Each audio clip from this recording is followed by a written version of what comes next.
The views and opinions expressed in the following program do not necessarily reflect the policies and the position of Now You Know.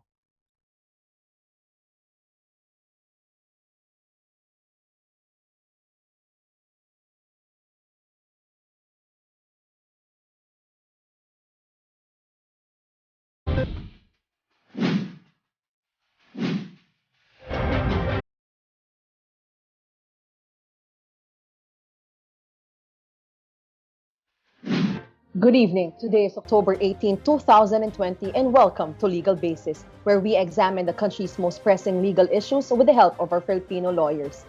I am Jermaine Halandoni de Ruña, and tonight we talk about the law.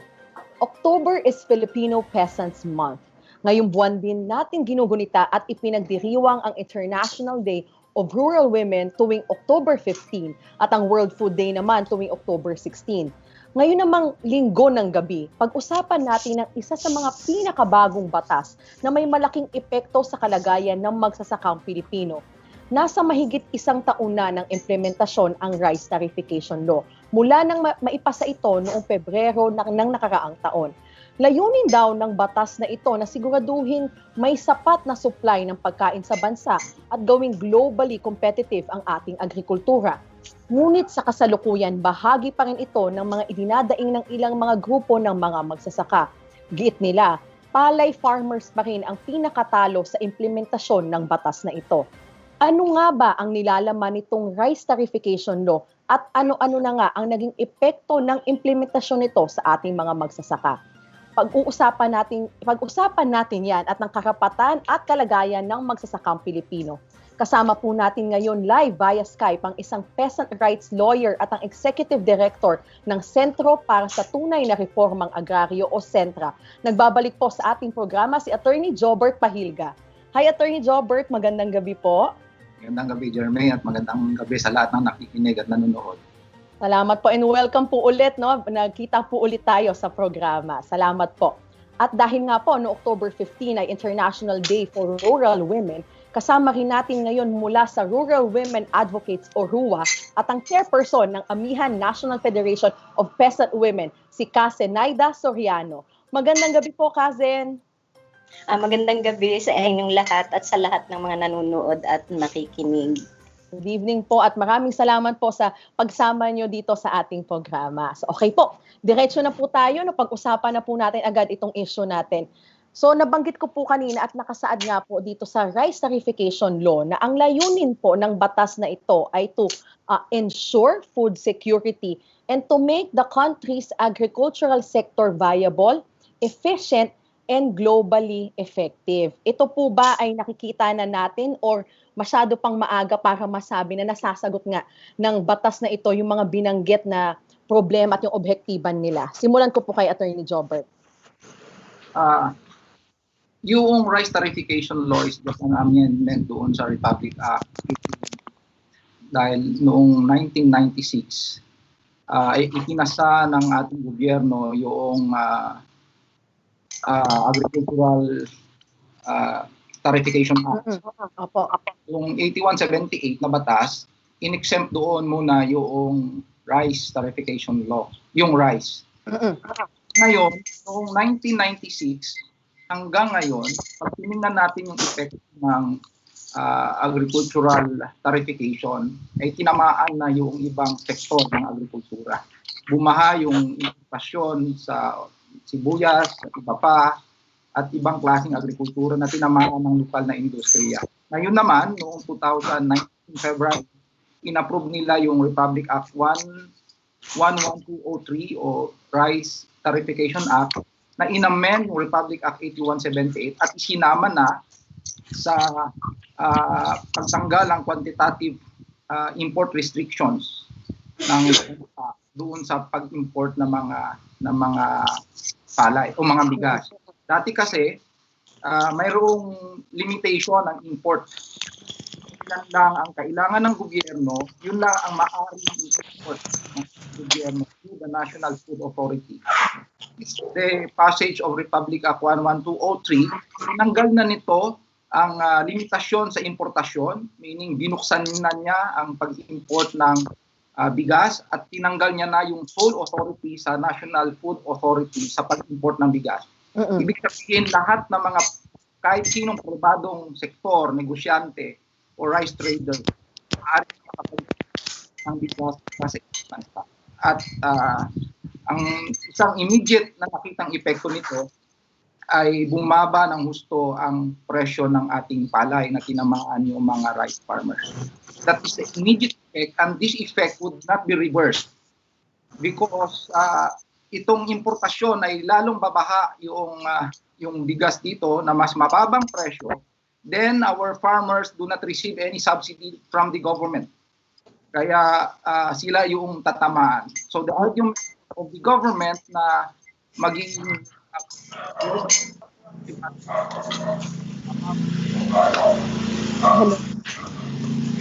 Attorney? hindi po. Attorney, hello po. Yes. Hello. Pwede po ulitin po natin yung part yun. Medyo humina po yung ating audio. Pwede po ulitin na lang po natin. Pasensya na po. Yung purpose, sabi ng batas, na maging highly competitive o totally competitive yung mga magsasaka, ang hindi tayo ay lang naman ang subsidyo ng gobyerno sa ating mga magsasaka. Tapos backward ating agrarian system. Yung agrikultura natin is backward, hindi siya modern.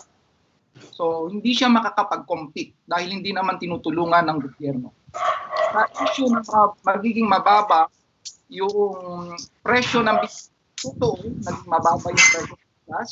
But ang resulta naman nito, kawawa yung ating mga magsasaka dahil yung kanilang bigas mismo na pinuproduce. To think that 75% of our population are dependent on agriculture and more than 40% of that are rice farmers. Ang effect nito, yung mahihirap na magsasaka, walong naghihirap. Kaya So, Attorney Jobert, pasensya na po. Medyo mahina po ang ating audio, no? So, doon po tayo huminto na ang ating pong mga mahirap na magsasaka ay mahirap na nga po. Hello po? At sa batas pong ito, ituloy po natin. Opo, pasensya na po. yung ating mga mahihirap na magsasaka na 70% ng ating population at more than 40% of that are into rice farming, ang unang-unang tinamaan. Lalo silang naghihirap kasi dahil sa bumaha na yung supply ng bigas sa ating merkado, binabarat na ngayon ng mga negosyante yung presyo. Kasi ang argumento ng negosyante, meron namang alternative na source ng bigas na mas mababa. Ba't pa namin bibilhin yung inyong produkto na mataas naman yung presyo? So, it did not help our economy agriculturally, lalo pa niyang sinira yung ang kalagayan ng mga magsasaka natin. Opo. So parang ang dating nga po, hindi talaga naging globally competitive ang nagiging resulta nito, no, na ninanais po nila. Attorney, nabanggit niyo po kanina yung quantitative restriction. Ano po ba ito para po sa ating mga manonood? Pwede po nating ipaliwanag. Yung quantitative restriction ay mayroon lang na maximum import na pwedeng gawin ng ating bansa ng mga bigas mula sa ibang bansa. So, before the rice tariffication law, hindi pwedeng makapag-import ang ating bansa ng sobra-sobra sa ating pangangailangan o sobra-sobra sa na-determine ng NFA na supply ng ating bigas dahil sa kakulangan ng bigas dito. So yun yung quantitative restriction. Meaning to say, hindi basta-basta mag-import ang bansa natin ng bigas, ng supply sa ibang bansa. Ngayon, tinanggal nila yon at ang ipinalit nila, papatawan na lang daw ng mataas na tarifa o buwis yung mga imported na bigas na ito. So pwedeng pumasok lahat ng mga produkto ng bigas kahit sa ibang bansa, pero mayroon lang tax na kukolektahin ng gobyerno at ang tax daw na iyon ay yun ang pagiging pagkukunan ng pondo para sa RCEP o Rice Competitiveness Enhancement Fund. Yung RCEP, yun daw yung gagamitin naman na subsidyo sa mga magsasaka para maging globally competitive. Opo. Pero yung 10 billion na iyon ay hindi pa nare-realize. Pangalawa, kulangin iyon, kulang ang halagang iyon, given na ang ating agrikultura, lalo na sa pagsasaka sa palay, ay napaka-backward. Gumagamit pa tayo ng araro at kalabaw. At wala namang suportang finansya ang gobyerno para sa farm implements, inputs, fertilizers, pesticides, binhi. Opo. Pakaliit noon. Yes, Kaya hindi na ma-achieve ang purpose. Sige po. Attorney, balikan po natin, no, paglalimin po natin mamaya ang discussion on RCEP. Sige po, i-park po muna natin yung topic pong iyon. Kazen, simula po nang maipasa itong batas na ito, ano na po ba ang naging epekto ng rice tariffication law sa ating mga palay farmers?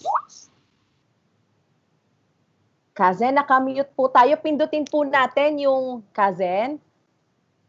Kazen, hello po. Nakamute pa po tayo. Pindutin po natin yung parang mikropono na icon para po ma-unmute po kayo.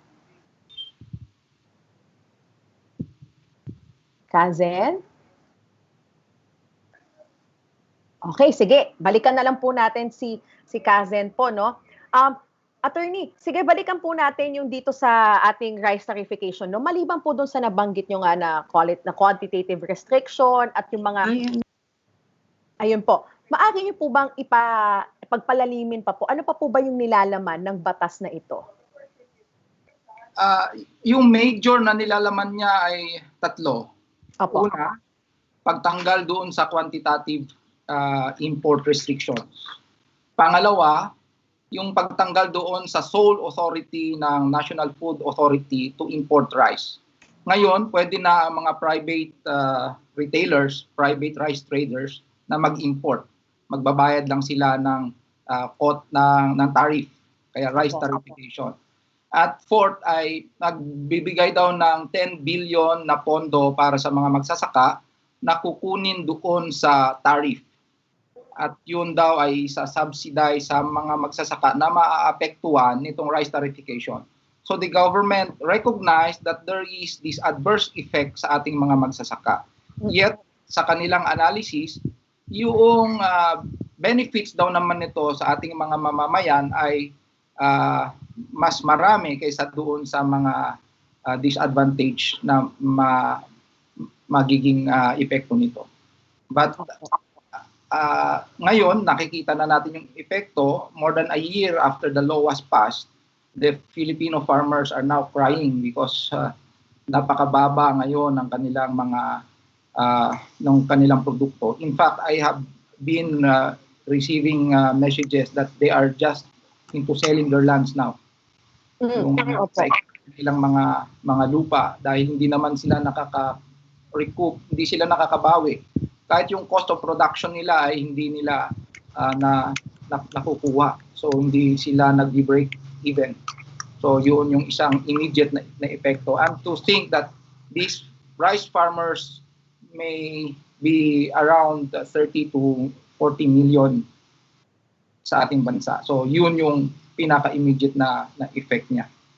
Opo. So nabanggit nyo nga po na dahil nga po hirap ang ating mga magsasaka na sumabay sa yung presyo po ng mga pumapasok na bigas, nabanggit nyo nga po na ibinibenta nila yung lupa. Hindi po ba ito maaring maging pasukan ng mga developers na ibibenta nila yung lupa at mako-convert po yung lupa nito into other uses? Yes, nag-trigger din iyon ng ganoong sitwasyon. But even before that, land conversion is already rampant. So, dapat baybayin natin, bakit ba nagkaroon nitong Agricultural Tariffication Act ng Rice Tariffication Law?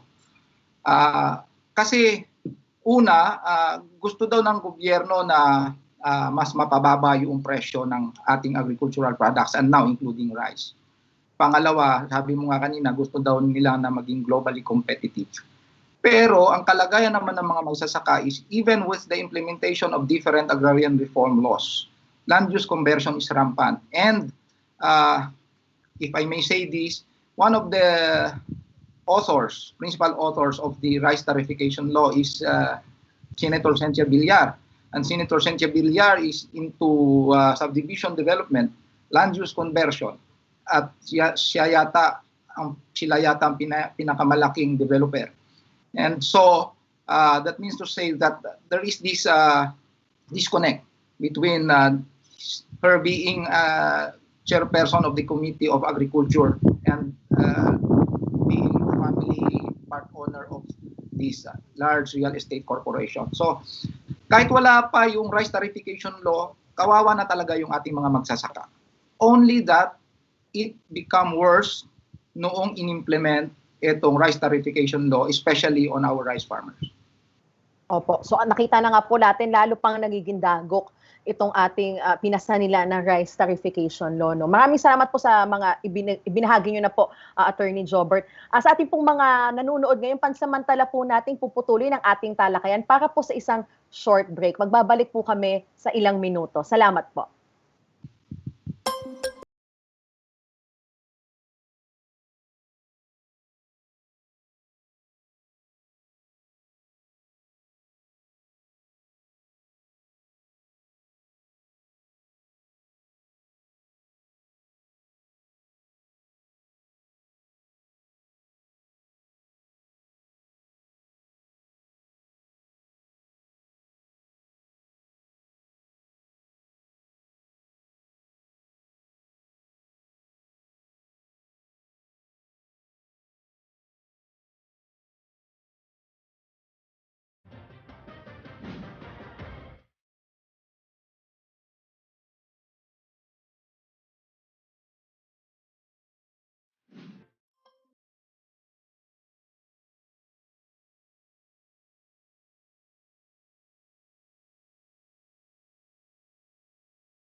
Welcome po ulit sa Legal Basis. Ngayon nga po ay pinag-uusapan natin ang rice tarification law at ang mga issue ng ating mga magsasaka. Kasama po natin ngayon si Attorney Jobert Pahilga at si Kasen Soriano. So na-discuss na nga po natin ang iba't ibang mga provision ng batas. Ngayon po itatanong po natin kay Kasen. Kasen, naniniwala po ba tayo or nakikita nyo na po ba itong epekto ng rice tarification law kung saan sinasabi nila na ginawa ang batas na ito to ensure food security and to make the country's agricultural sector viable, efficient, and globally competitive. Nakikita nyo na po ba ito mula sa inyong sektor ng mga magsasaka? Unang-una, gusto ko lang linawin kasi hindi namin ginagamit na tarification law ang batas. Opo. Kasi liberalization ito. Rice liberalization law. At ang gobyerno lang ang palagi paulit-ulit na sinasabi nilang rice tarification law na inililigaw ang mga mamamayan dito sa ganitong sistema ng kanilang palaging paulit-ulit nilang sinasabi na tarification lang yan. So, yun. At hindi kami naniniwala na talagang magiging globally competitive tayo kasi inilugmok nila sa kahirapan, ibinaon sa utang ang mga magsasaka dahil sa ganitong mga pangyayari. Kasi pagkapirma pa lamang noong February 14, araw pa naman ng mga puso, pero walang kapuso-puso para sa mga mamamayan at lalong-lalo na sa mga magsasaka, itong batas na ito. Dahil kaagad na bumaba ang presyo ng palay. At hanggang sa kasalukuyan, hanggang ngayon ay 10 piso hanggang 15 pesos lang ang pinakamataas na bentahan pa rin ng palay. At nawala pa yung NFA na talagang yung kanyang regulatory power na mamili sana, bagamat hindi naman niya natutugunan noon pa yung kanyang mandatory, ano. Pero sana kung yun bibigyan talaga ng pansin ng gobyerno, ay malaki sanang tulong. At least medyo yung mga trader nagiging ano din doon sa nandiyan yung NFA na talagang namimili ng mas mataas.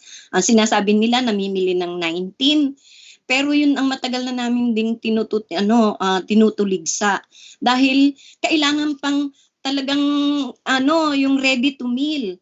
Tuyong-tuyo yung palay, tapos kailangan ay malinis, tapos kailangan ay dalhin pa namin doon sa kanilang bodega yung mga palay. Samantalang gagastos pa kami ng malaki sa transportasyon at mga iba't iba pang kailangang gastos kung para bilhin lang nila yung palay. Kailangan namin ay doon sila sa mga bukirin mamili ng palay. Kaya bukod pa sa baon na nga kami sa utang, kaya yung kung sinong trader ang aming pinagkakautangan, sila yung bibili ng aming palay nasa barat na presyo, no? At mapipilitan kami na ibenta ito ng sariwa, no, na hindi pinatuyo, lalo pa ngayon na maulan, ano.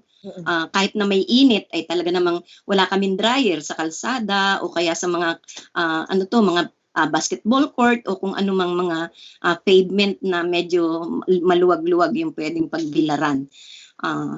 Yung sinasabi nga nila na RCEP, yung mechanization, 5 billion kaagad. Hindi pa namin maramdaman yan. At saka sa yung mga merong mechanical ay yung mga malalaking makinarya na yan, ang tawag nga ng mga magsasakang maliliit ay halimaw. Kasi nawawalan na nga ng hanap buhay yung mga maliliit na mga magsasaka dahil yung sa mekanisasyon totoong mabilis talaga yung pag-aani, mabilis na isasako yung palay. Tapos yung mechanical dryer wala naman din sa control. Wala sa control ng mga maliliit na mga magsasaka. Kaya hindi tayo magiging competitive. Ang mga palayan pati natin ay mga parse-parsela, maliliit na parsela. Kaya hindi pwede yung mga malalaking makinarya na gagamitin para diyan. Kaya tayo pinakaano na nga yung kuliglig, yung maliit na makinarya para sa pagsasaka, para maararo at masuyod yung ating mga lupain. Kaya luging-lugi, no? At marami naman ang nagsasabi at ang ikinalulungkot namin ay 5 years pa daw bago i-review. I-review, opo. Lagi pong may ganun po, no? Nga po, opo. Huwag naman po sanang patay na tayo. Opo, sana po hindi umabot dito. Kasi nabanggit niyo po itong, hindi niyo po siya tinatawag na rice tarification law, kundi rice liberalization law. Ano po ba ang pinagkaiba nito? Kasi kung tarification lang yan, dapat yung hindi walang quantitative restrictions, di ba? Kung tarification lang yan, buwisan nila ng malaki. Para sa ganun, hindi ma-encourage yung mga pagpasok ng marami ng walang patumangga ng mga imported. At sa gayon, ang bilhin ng mga traders o bilhin ng gobyerno ay yung lokal na produksyon. At ang nangyayari pa nga pag panahon ng anihan, at saka diyan pumapasok yung mga imported rice. Kaya hindi talaga competitive yung ating mga magsasaka. Opo, salamat po kasi Attorney Jobert, sumasang-ayon po ba kayo na ito po ay liberalization at hindi basta-basta lang tarification? Opo. Although ang pangalan ng batas ay noong 1996 ay Agricultural Tarification Act. In-amend ngayon ang amendment ay tinawag na Rice Tarification Act. Essentially, these are liberalization. Yung pagbukas ng ating ekonomiya, agrikultura doon sa importasyon ng mga produkto sa ibang bansa. That is essentially the purpose of these two laws. At pinangalan yon, tama si Kasen, pinangalan yon na tarification so as to create an impression that government is earning money from this. Kaya nagkakaroon ng pera dito kasi tariff is tax. So ang tax gagamitin daw ng gobyerno para suporta sa magsasaka. Pero yung laman ng batas, hindi lang tax, kundi yung pagbukas mo ng ekonomiya, ng agrikultura mo doon sa produkto ng ibang bansa na magko-compete dito sa agrikultura natin. At yung mga produktong yun, kasama yung bigas, ay mas mababa yung halaga dahil naman mas maliit yung cost of production nila doon sa ibang bansa. Pagpasok dito, maliit yung cost of production, although may tariff, may tax, mas mababa pa rin. So pag nasa merkado na yan, ang tao naman na kulang ang pera, ay pipiliin yung mas mababang presyo.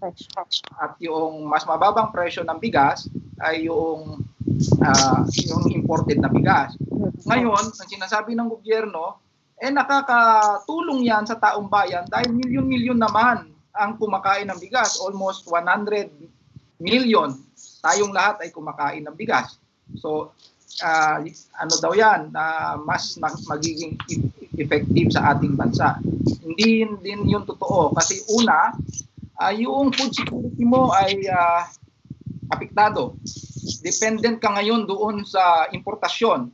Paano ngayon pag tumaas naman ang presyo sa ibang bansa at wala tayo ngayong mga produkto ditong bigas, etc. So magkakaroon ngayon ng crisis.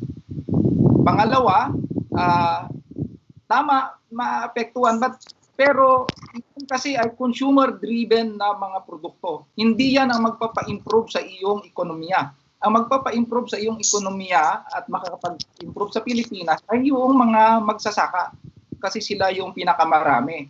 So, naghihirap sila, dapat silang tulungan para kung mag-improve yung kanilang buhay, magkaroon sila ng purchasing power, gaganda buhay nila, pupunta ang negosyo doon sa mga baryo. Ngayon, dahil wala silang pera, walang pambili ng kanilang pangangailangan, walang negosyo, walang improvement doon sa ating mga baryo. So, hindi siya tulong sa ating agrikultura. Kaya lalo niyang nilulugmok at pinapabansot, pinapabackward yung agricultural system natin to the extent na yung mga magsasaka mismo ay sumusuko sa pagsasaka at sinasabi nilang ibenta na lang namin yung aming mga palayan kasi wala naman kaming pakinabang. So pagkatapos sila ng lupa, anong magiging epekto nun? Lalong magkakaroon ng kawalan ng lupa, landlessness, unemployment, at lalo ngayong maghihirap yung ating bayan. So they are related. They are interrelated. So it is not just a simple 1 plus 1, kundi kung ano yung ginawa mo sa economic policy mo which affects your agriculture, affects your farmers, then it affects the whole of the country. Dahil interrelated itong mga ito. May sistema na sila ay magkakaugnay. So po, parang may domino effect, no, na masimulan mo nito ay talagang unti-unti nang maapektuhan yung sitwasyon ng ating mga magsasaka. Nabanggit nyo nga po kanina, Attorney Jobert, yung sa land conversion, na itanong ko po ito sa inyo. Nais ko rin itanong kay Kazen. Kazen, nabanggit po kanina ni Attorney Jobert na maari nga, no, na ma-take advantage ng ilang mga land developer itong rice tarification, no, dahil nga po napipilitan ang ating mga magsasaka na ibenta ang kanilang lupa. Ano po ang palagay, opinion nyo dito? At talagang dahil nalulugi, yung iba talagang mga magsasaka, nagsasabi na talaga na ibebenta na lang nila yung kanilang lupa kasi hindi naman nila kaya na ilang taon na malugi. Wala namang subsidyo yung gobyerno dun sa mga nalulugi na mga magsasaka. Yung ayuda, ang panawagan talaga namin ay tunay na reforma sa lupa at magkaroon ng ayuda at yung pagkain. Kaya nga itong panahon ng pandemya, hinihiling namin yung 10,000 na cash subsidy yung ayuda, yung 10,000 pisong ayuda para sa pangailangan sa pagkain at gastusin ng magsasaka at 15,000 na para sa production subsidy. Para sa ganun, makapagtanim pa kami dahil wala na kami, nung 1 taon pa kami lugi, utang na yun, hindi kami nakabayad, umutang na naman kami, lugi na naman, tapos ngayong anihan, itong taniman na ito at ngayon ay anihan, lugi pa rin dahil ang baba pa rin nung aming bentahan ng palay. Samantalang, ang laki-laki pa rin naman ng gastos sa pagsasaka. Opo. Kaya napakahirap nung aming kalagayan na kung saan bukod pa sa talaga namang ang gobyerno ngayon ay ang focus ng ano ay yung build niya, no? Ay talaga namang tinatamaan yung mga agricultural lands ng kanyang mga proyektong infrastruktura. Kung kaya't maging yung aming yung mga nagsasaka sa kabundukan kung saan kinukwari yung mga bundok, pinapatag yung bundok para may isupply ng mga bato, buhangin at mga kailangang materyales para sa infrastructure na yan ay nawawalan din ng kabuhayan yung mga magsasaka doon sa mga kabundukan na pinapatag. Opo. Kaya epekto rin yan yung kalamidad, yung climate change na kung saan yung mga sakahan din naman ang siyang pag panahon ng tag-ulan ay siyang babahain ng husto, siyang tatamaan ng wala din namang malinaw na tulong talaga na makakatugon pagkatapos ng kalamidad para sa mga magsasaka. Kaya talagang hindi na alam ng mga magsasaka kung saan susuling para sa ganitong problema. Bagamat nandiyan paulit-ulit ang aming paghahapag ng mga panukala, ng mga kahilingan, gayon din yung mga aming panawagan. Nandiyan naman yung aming mga mungkahi kung paano, pero hindi nila pinapakinggan. Kaya walang malinaw na konsultasyon para sa aming mga mahihirap na mga magsasaka. Paano ba talaga lulutasin itong problemang ito ng mga magsasaka sa mahabang panahon dahil hindi nila kami pinapakikinggan. Opo, salamat po kasi. Ito nga po, nabanggit niyo po itong mga problema, yung sa pautang, sa makinarya at handa naman daw pong tulungan ng pamahalaan ang ating mga maliliit na magsasaka. Kaya nga daw po nila pumayag dito sila sa RTL dahil nga po may taripa na gagamitin for RCEP o yung Rice Competitiveness Fund, no? Ano po bang masasabi nyo dito? Dahil ito daw po ay inilagay dyan para matulungan ng mga magsasaka sa makinarya, rice seed development, credit facility. Sa tingin niyo po ba ito ay epektibong sagot para sa pagtulong sa ating mga magsasaka? Sisimulan ko po kay Attorney Jobert. Hindi po siya epektibo. Una po, inaasa pa yung RCEP doon sa kikitain sa taripa. Hindi naman nag-allocate yung gobyerno ng 10 billion agad para sa magsasaka. Sinasabi nila pag nakakuha ng tax, tsaka bibigay sa magsasaka. So, yun yung una. Pangalawa, napakaliit. Napakaliit ng ayuda na yun. 10 billion divided by how many farmers? Napakaliit nun. So, hindi siya makakatulong sa mga magsasaka. Pangatlo, hindi pa nga sigurado paano i-distribute yun eh. Who will be the beneficiaries? How will they identify the beneficiaries? So, who will distribute this fund? How can the Filipino farmers avail of these funds? So, this has not been made clear yet. So, yung RCEP na ito ay sa tingin ko consuelo di bobo na lang para masabing may tulong naman yung mga magsasaka.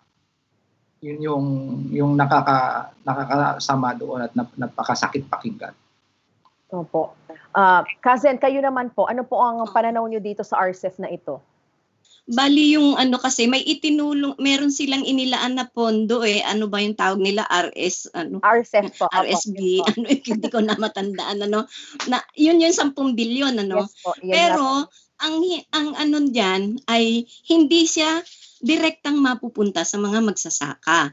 Kasi 5 bilyon kaagad ay sa PhilMec, no? Para sa mechanization. 3 bilyon para sa PhilRice, para sa seeds, no, na kailangan. Ang 1 bilyon ay para sa TESDA, para sa training, at ang 1 bilyon ay sa land bank para ipautang. Sinasabi nga namin, hindi namin kailangan ang pautang. Kasi baon na kami sa utang Bakit pa kami uutang? At saka 1 bilyon lang yan na magkano yung malo-loan at saka pahirapan talaga kaming makapag-loan sa kanila. Kung ano-anong requirements ang hihingin nila. Tapos, gayon din yung sinasabi namin, bakit hindi nyo na lang bilhin ang aming palay sa halagang 20 pesos o higit pa, hindi na namin kayo hihingan ng ayuda. Kasi mula doon ay may konting kita kami at mayroon kaming maipangtatanim na uli para sa susunod. Hindi na kailangan niyang mga yan para sa para mapaunlad, at tulungan niyo kami sa ibang paraan, yung talagang pagpapaunlad na direktang magsasaka ang makikinabang, hindi yung mga negosyante doon sa mga makinarya na ito dito sa yung mga mayayamang magsasaka ang naka-access ng ng mga halimaw na yan no. Tapos sila din naka-access sa mga pautang dahil ang kailangan yung may lupa ang hindi naman pwede kaming nakikisaka lamang mangungutang doon sa nila, sa pautang nila. At yung binhi, no? Kayang-kaya naman sana nating mag ng binhi. Bakit kailangan pa yung mga certified seed na sinasabi nila na gawa ng mga ng mga agribusiness na yan. Kaya talagang ibinabaon tayo sa kahirapan at sa utang. Kaya napakahirap ng kalagayan ng mga magsasaka. So kung titignan po natin, tama po ba ang aking deduction dito sa ating sinasabi na itong 10 billion na to ay kulang pa at hindi sasapat para ma-compensate ang damage o yung masamang naidulot ng RTL dito sa ating magsasaka. Tama po ba, Attorney Jobert? Opo, tama po. Tulad nga po ng sinabi ni Ka Zenny, hindi ito direktang tulong sa mga magsasaka. Dadaan pa ito sa ahinsya ng gobyerno at may mga napaglalaanan na. Yung direkta lang naman natanggap ng mga magsasaka ay yung 10% of the total na 10 billion na ito. Utang pa. Ngayon, pag umutang yung magsasaka, tama yung sinabi ni Kazeni, kailangan nila ng mga dokumento at pagpapatunay na makakapagbayad sila ng utang. So, napakahirap. Kaya ang choice na lang ng magsasaka talaga is either na ibenta yung lupa or umalis sa kanyang lupa. Opo. So, ganun yung kanyang immediate na epekto. Opo. So, salamat po. Talagang kasi hindi talaga ito sasapat, no? At parang Consuelo de Bobo itong RCEP na ginagawa po nila na di umano nga daw po ay ibibigay na tulong sa ating mga magsasaka po. Opo. So ngayon naman po, nais ko pong itanong, ano ba yung mga implikasyon, both personal at sa inyong organisasyon at societal effects po nitong pagbagsak ng presyo ng palay? Simulan ko po kay Kazen. Kazen, nakikinig niyo po ba? Ang yon? Social? Ulitin po natin, ano po ba yung implikasyon sa ating pamayanan, lalo na po sa pamayanang rural, ng pagbagsak po ng presyo ng palay na naging dulot nga po nitong RTL o nung Rice Liberalization Law o RLL? Oo. Siyempre, pinakamalaking populasyon ng ating bansa ay mga magsasaka. At kami ay producer pero consumer din. Kaya ibig sabihin, nagpo-produce kami ng palay pero hindi namin kaya na yung pangangailangan namin sa bigas ay matugunan yung pagkaani namin hanggang sa mag-ani na uli kami sa susunod na nakapagtanim at nakapag-ani. Sinuswerte na kung maka 2 buwan o 1 buwan na libre kami ng bigas mula doon sa aming inani. Kasi kailangan namin ng mga pambayad sa doon sa pagsasaka namin, kailangan namin ng iba pang gastusin, kaya't ibinebenta yung palay. No? At pagkatapos nun, ay bibili na uli kami ng bigas. Ang mahal naman ng nabibili natin na bigas. Murang-mura nila binibili yung palay. Sabi nila yung ng gobyerno ay ang rule of thumb, 2 kilong palay, 1 kilong bigas. Kung binili nila ng 10 piso ang aming palay, bakit hindi nila ito maibenta ng mas mababa sa 30 pesos? No, dapat 25 lang, 20 pesos o kaya nasa 22 pesos lang yung mabibili natin na bigas sa palengke. May mura sanang bigas. Pero ngayon wala kang makikita na mas mababa sa 30 pesos. Wala nga 32 no? Pinakamababa 36, 35, no? Yung bihirang-bihira pa 'yon, no? Kaya yung kahirapan, wala kang nang kinita, wala ka pang pambili. Kung kaya talagang tiis doon sa sa gastusin. At kalimitan kapag hindi sapat ang pera ng isang ng isang pamilya, sa pagkain ang bawas. Kasi kung may gastusin pang iba, no, titipirin mo yung pagkain, yung budget para sa pagkain, para doon ka bumawi sa panggastos mo sa iba pa. Nagpapaaral din ng anak, no? Hindi naman ngayon libre lang talaga lahat. Libre nga yung tuition fee, pero ang daming kung ano-ano pa, lalo na ngayong blended learning, na kung ano-anong nagsasanla na nga sila ng ibang mga gamit sa bahay o kaya nangungutang para maibili ng gadgets yung kanilang mga anak. At hindi rin makatrabaho ng husto yung mga nanay dahil sila na rin yung teacher doon sa bahay. At kung ano-ano pa. Kaya ang laking epekto pasanin ng mga kababaihan itong rice liberalization na ito dahil ang babae ang titiyak na dapat ay may pagkain doon sa mesa. Kung kapos ang pagkain, magtitiis na siya na wala siyang makain para maibigay sa kanyang mga anak. Kaya yun, malaki yung epekto. At yung nutrisyon na kailangan ng mga mamamayan, ngayon ang sinasabi, ang katugunan sa nutrisyon na yung golden rice, rin namin tinututulan itong golden rice na ito dahil hindi naman matutugunan talaga na yung vitamin A deficiency na kailangan natin ng mga mamamayan doon sa golden rice. Opo. Salamat po. So nakakalungkot nga po na nabanggit nyo na ang mga magsasaka po natin, sila pa yung nawawalan po ng makakain. Kahit sila po ang ating food producers at nahihirapan po ngayon talagang panahon ng pandemya dahil nagkaroon pa nitong RTL. Kayo po, Attorney Jobert, ano po ba dagdag nyo po na implikasyon sa ating pamayanan nitong pagbagsak ng presyo ng palay? Napakalaki. Nasabi ko na nga kanina, marami na akong natatanggap na message. Hindi ba mga agrarian reform beneficiaries under the agrarian reform program, mga CLOA holders, nagsasabing ibebenta na lang nila yung kanilang lupa, nagtatanong ano yung mga requirements para maibenta nila yung kanilang lupa kasi luging-lugi sila. So kung ganun na yung nangyayari, magkakaroon yan ng malawakang displacement.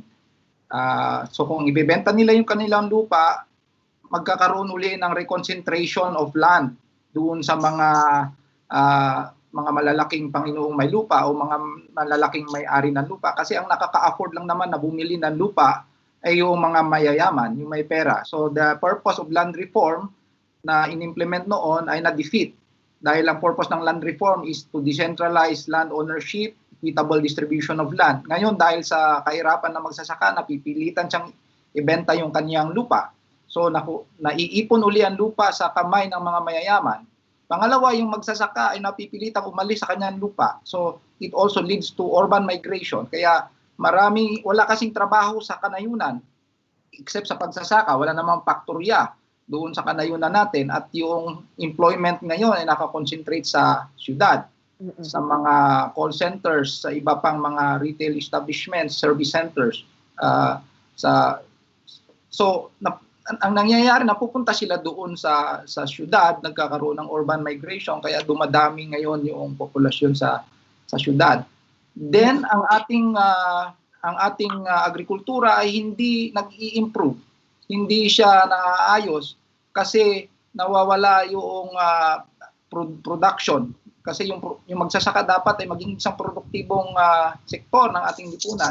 Pero dahil sa kakulangan ngayon nila ng pera, kakulangan ng panggasto sa produksyon o kawalan ng lupa, hindi na i-improve yung ating ekonomiya. Kaya nangyayari, hindi rin nag-i-improve totally yung ating GDP, Gross National Product. Imagine sa report ng ating Department of Agriculture, yung contribution ng agrikultura ay napakababa.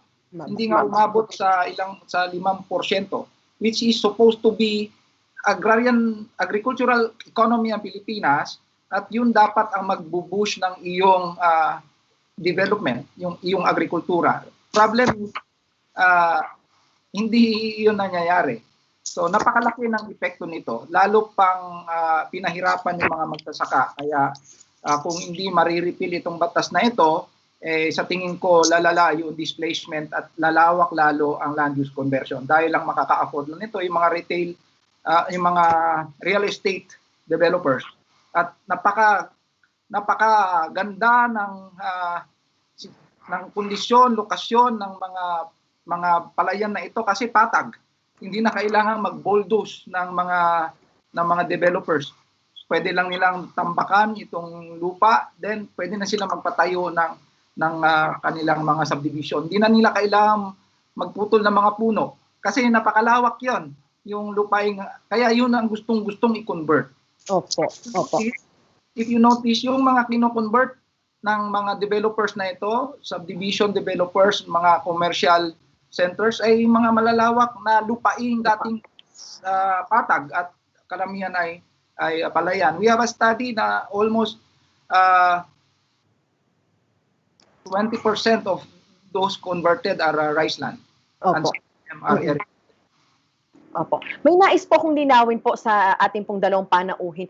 Ito po bang pagbagsak ng presyo ng palay po ngayon ay epekto ba ng rice tarification law o may iba pa po bang factors? Kasi po ito ay mariin na tinatanggi ng ating gobyerno. Sisimulan ko po ulit kay Attorney Jobert. May epekto itong rice liberalization law.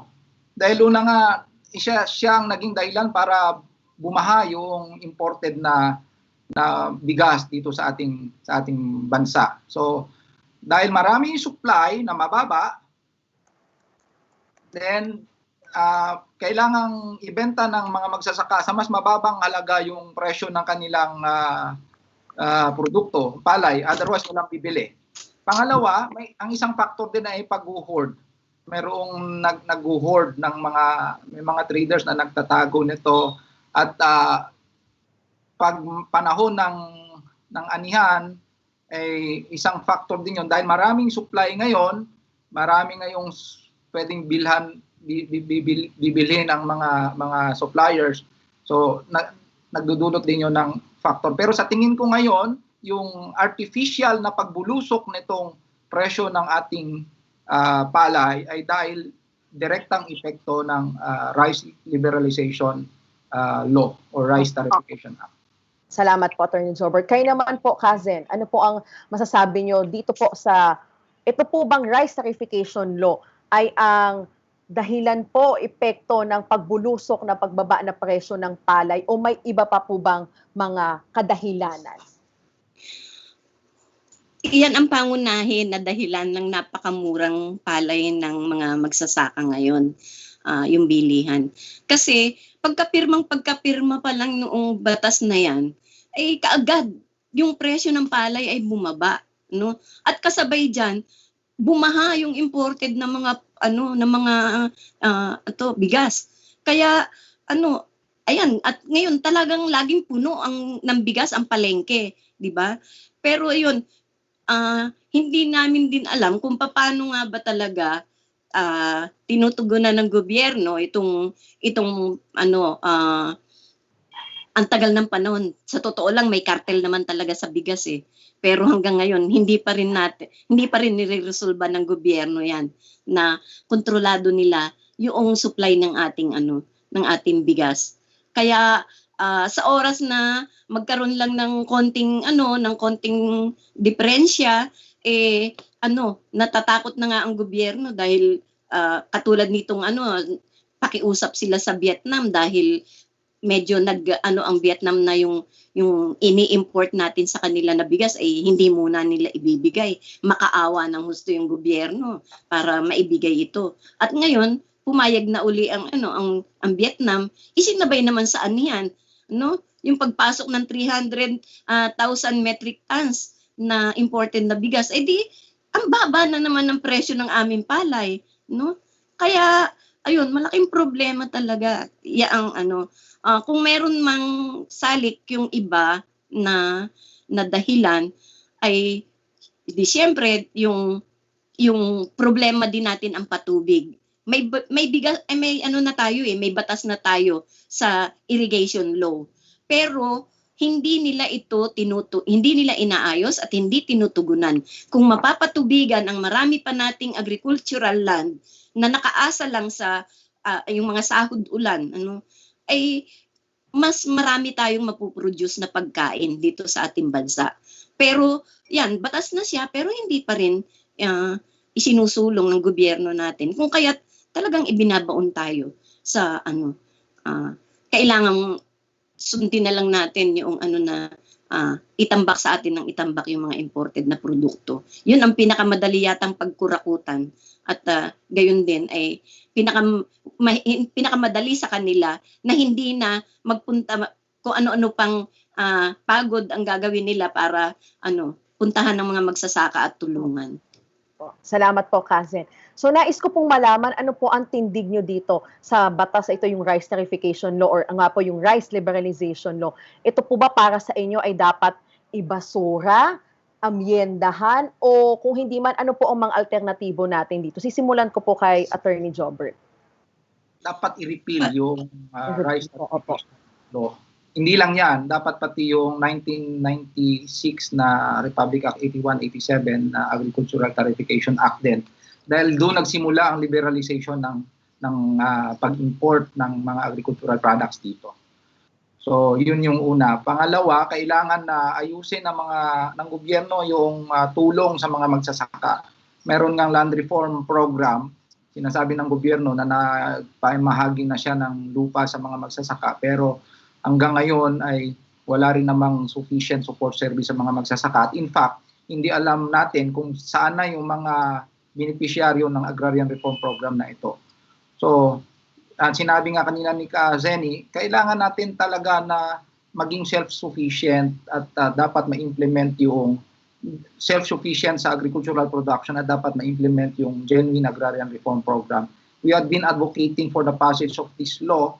Ang nilalaman nito ay free land distribution to farmers, then review the implementation of the Agrarian Reform Program, titingnan bakit despite that fact hindi nakita yung immediate effect nito at long-term effect sa mga magsasaka. Then magpasa ng panibagong land reform law or agrarian reform law and prohibit land this liberalization policy. So get out of GATT-WTO because these are all impositions of under the General Agreement on Tariffs and Trade and the World Trade Organization. In fact, under the framework of the GATT-WTO, matagal na sana na-implement itong rice liberalization policy. Pero it took 20 years or more bago ma-implement ito dahil maraming tumututol at maraming mga scientists mula sa UP Los Baños at iba pang mga scientist at agrikulturist na mga Pilipino na nagsasabing tatamaan nito yung ating ekonomiya at agrikultura. At sinasabi nila noon pa na bumaklas tayo sa framework ng GATT-WTO. Hindi naniwala ang gobyerno. So ngayon, hindi nag-improve ang ating agrikultura at hanggang ngayon ang ating ekonomiya ay apektado at hindi nag-improve. Salamat po, Attorney Jobert. Kayo naman po, Cousin, ano po sa tingin nyo ang dapat nating aksyon dito sa batas na ito? Is ibasura, i-repeal, o may iba pa po ba tayong alternatibo? Bali, meron kasing nakahain na nga na proposed bill, no? Yung di una, kailangan din talaga yung tunay na reforma sa lupa, no? Nandyan yung GARB. Tapos nandyan din yung para i-repeal yung batas na rice liberalization law, at nandiyan din yung nakahain na batas para sa RIDA, Rice Industry Development Act, na ito yung tutugon doon sa problema nga natin sa dito sa industriya natin ng bigas, dito sa rice liberalization law na ito. Pero nung nakaraang gumugulong yung mga hearing. Pero pagkatapos nung na inabutan pa ng pandemya, talagang hindi na, natabunan na, hindi na nila iniintindi yung mga batas na nandoon sana yung tutugon doon sa proposal. Kasi itong mga nakahain na House Bill 477 na Rice Industry Development Act at saka yung Genuine Agrarian Reform Bill na House Bill 239 ay talagang dumaan sa konsultasyon sa maraming mga magsasaka sa iba't ibang parte ng Pilipinas. At mga marginalized talaga ng mga farmers at pati na yung iba pang sektor sa kanayunan ng mga mangingisda at iba pa mga na kung saan ay ito talaga yung makakatulong sa mga marginalized sector sa ating lipunan. Lalong-lalo na nga, yung kung sa lupa, edi yung mga magsasaka, yung mga pisante, at saka yung mga maralita sa bigas, lahat na apektado tayo. Salamat salamat po, Kazen. Pero bago po tayo magtapos, no, ito pong huling katanungan pong ito ay para kay Kazen dahil ito nga po ay kaugnay ng ating International Day for Rural Women. Ito pong napag-usapan natin, Kazen, ng mga issue. Ano po ba ang partikular na epekto nito sa mga kababaihang? Ano po ang partikular na epekto nito ng rice tarification law, yung mga land conversion, yung kakulangan po ng support services? Ano po mga epekto ng mga ito sa mga kababaihang magsasaka at mga kababaihang nasa pamayanang rural? Malaki yung epekto nito dun sa mga kababaihan dahil halimbawa yung introduction mismo, yung ngayon dumadami na nga yung mga halimaw, mula sa dati ang mga kababaihan yung nagpapagpag doon sa mga pinag-treasure ng mga na ito ay nakakatulong para pandagdag din sa pagkain ng mga pamilya. Mga babae ang gumagawa nito kalimitan, nawala na yon kasi tapon lang ng tapon yung mga andun diyan doon sa halimaw na yan no. Tapos ang mga babae nga ang talagang kailangan mag-provide ng pagkain doon sa mesa. Tapos sila din yung kailangan na maghanap ng uutangin para sa panggastos na naman para sa pagsasaka. Kalimitan babae ang nangungutang, no? Dahil nga sinasabi na may tiwala sa mga babae yung mga nagpapautang na siguraduhin niya, kukulitin niya yung yung asawa na magbayad, yung pambayad, titiyakin niya na magbayad kasi may iba't iba pang mga extra na trabaho yung mga babae para makatugon doon sa pangangailangan ng pamilya. At gayon din, yung mga babae din talaga yung tumutulong doon sa sa bukid, masiguro na gaganda yung ani din nung kanilang palay, kaya pati paglilinis diyan at mga kung ano-ano pang gawain sa bukid. Pero hindi kinikilala yung partisipasyon ng mga kababaihan. Kaya nga sinasabi namin Rural Women's Day. Pero paano nga ba kinikilala yung papel ng mga kababaihan sa kanayunan, lalong-lalo na mga magsasaka? Dahil mismo sa statistics natin, hindi natin makikita yung mga babaeng mga magsasaka sa statistics. Samantalang halos lahat naman talaga ay katulong sa bukid at halos lahat ay ginagampanan ng mga babae, no? Kaya yon mismo yung pagkilala sa aming mahalagang partisipasyon at pagpapaunlad dun sa kanayunan, kailangan isama kaming mga babae, no? Pati nga sa reforma sa lupa bihira yung babaeng nabibigyan ng titulo para mabigyan ng reforma sa lupa. Kaya mahalaga na maging gender sensitive din ang gobyerno doon sa mga pangangailangan ng mga marginalized sector na kababaihan. Salamat po, Kasen. No? Napakaganda po ng inyong pagpapaliwanag doon. Salamat po. Bago po tayo tuluyang magtapos, nais ko pong hingan kayo ng closing words or message po para po sa ating mga manonood. At kung may mga nais po kayong pasalamatan at batiin, sisimulan ko po kay Attorney Jobert. Salamat sa Now You Know PH sa pagkikita uli sa akin. Kailangan talaga nating ipaglaban ng karapatan at kalagayan ng mga magsasaka. Ako ay napakatagal ng agrarian reform lawyer and advocate. Nakikita ko na ang Pilipinas ay uunlad lang kung maganda ang kalagayan ng mga magsasaka. Sinasabi ko nga 70% ng populasyon natin ay mga magsasaka. At more than 70% of that 70% ay mga maliliit na mga magsasaka, mga mahihirap. So kailangan mag-improve yung kanilang buhay. Pag nag-improve ang buhay ng mga magsasaka na ito, definitely may domino effect yan at mag-i-improve yung ating bansa. Yan ang eksperyensya batay sa aking pag-aaral na ginawa sa Vietnam, sa China, sa Japan, sa South Korea, at even Taiwan. Nilang tinulungan yung mga magsasaka nila, mga maliliit na magsasaka, binigyan ng libreng lupa, binigyan ng sufficient na subsidyo, tinulungan ng gobyerno, nung nag-develop ang kanilang buhay, nag-develop industrially yung kanilang mga bansa. So dapat gawin niya ng Pilipinas.